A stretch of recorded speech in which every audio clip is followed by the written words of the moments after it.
Of people marching in a circle in front of the podium, and they had flags. And I got up and I started to march with them. And I eventually held one of the flags. We marched around. I remember I was sweating. It was like I was in a football game or some kind. It was just a tremendous emotional outlet. I don't think anyone said anything. We just did it.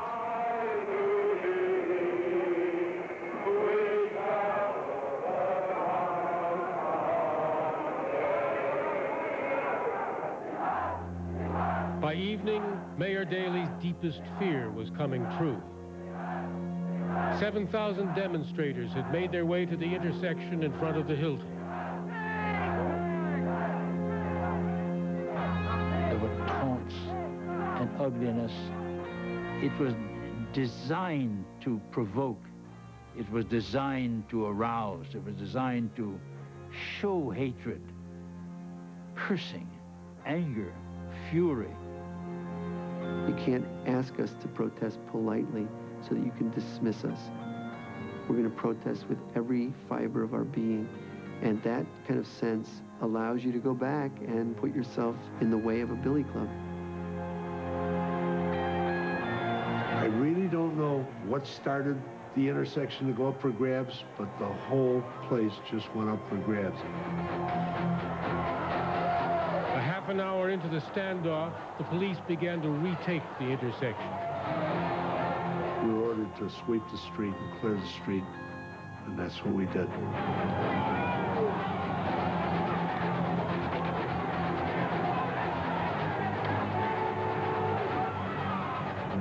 They went any way I could put them into the wagon. Some went easy, some didn't go so easy. And when they don't, then you take them any way that they want to come, which sometimes is not the nicest way, but they'll get in the wagon anyways.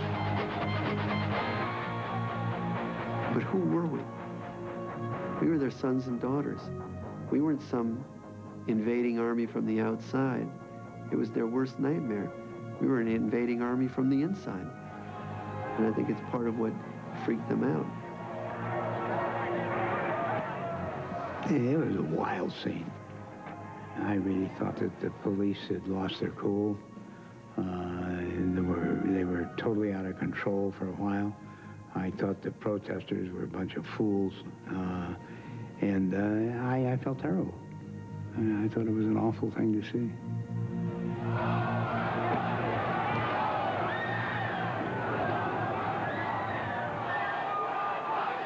The crowd chanted, "The whole world is watching," convinced that the sight of young people being beaten by police would stir a public outcry. Far above the fighting, on the 25th floor of the Hilton, Humphrey waited for the nominating process to begin. He had survived the minefields of a difficult political season. Now he was in reach of victory. He's very tense. Everyone knows what's going on downstairs. He goes over to the window a couple times, and one of those windows in the suite was open, and some of that tear gas is wafting up those 20 floors. And you see him go over there and kind of shake his head, and then walks away into his own secret hell.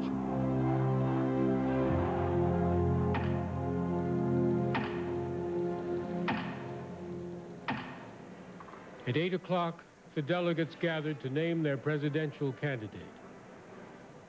I came here from San Francisco to talk to you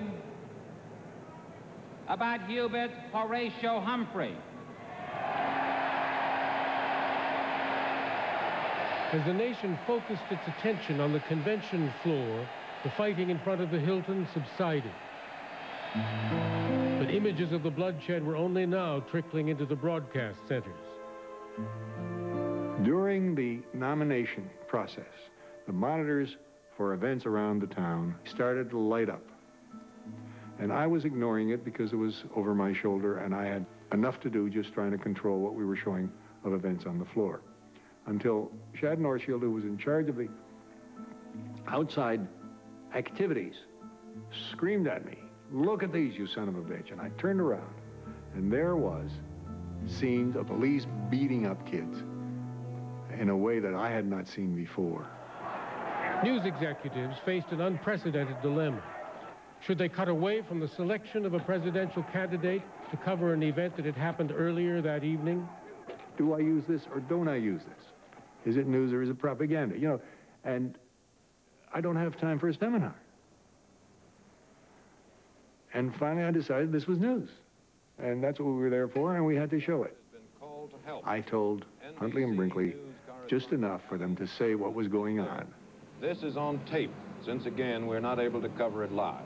The tape you're about to see was made about 30 to 40 minutes ago. And we rolled the tape.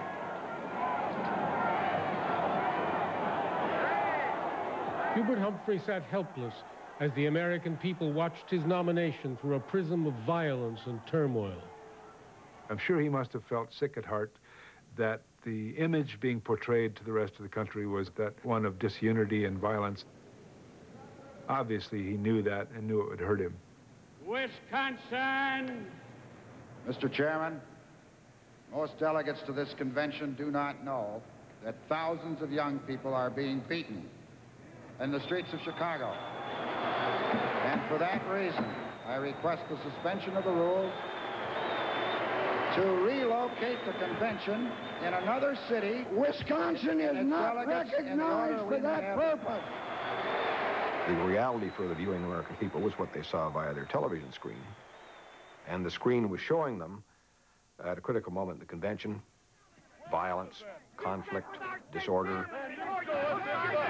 And with George McGovern as President of the United States, we wouldn't have to have Gestapo tactics in the streets of Chicago.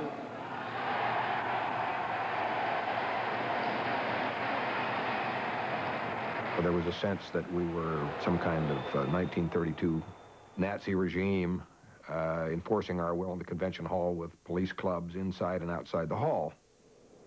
It was dreadful and added to the public perception that we Democrats could not run a convention, much less a country.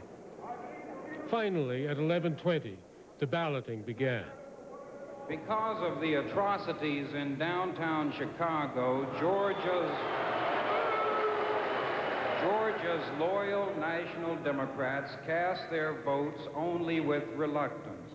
That vote is... Illinois cast 112 votes. I had. And 3 votes for Senator McGovern. I had 112.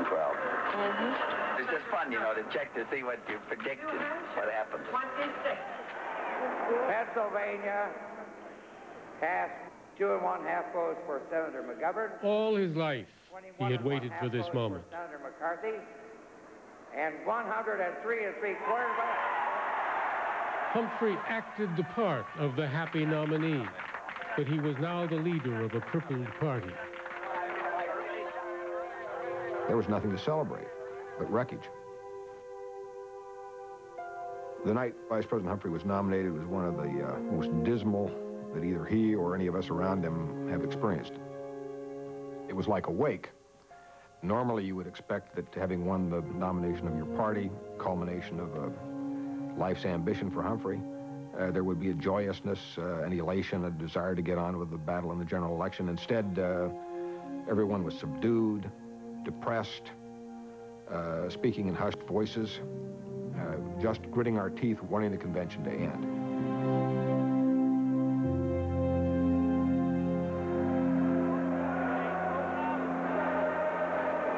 Following Humphrey's nomination, anti-war delegates left the hall for a candlelight march through the streets.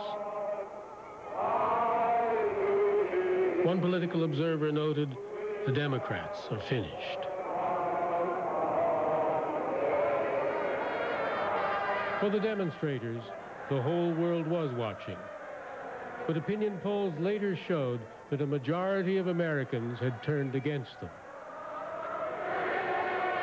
Declaring he represented the non-shouters, the forgotten Americans, Republican Richard Nixon defeated Hubert Humphrey in the November election by less than 1%.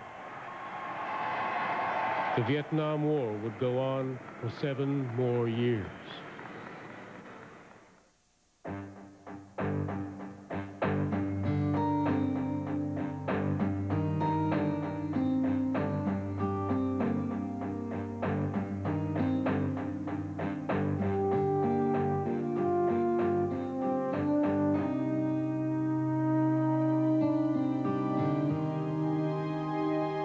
It had no script, no big-name stars. Yet in 1994, it was named...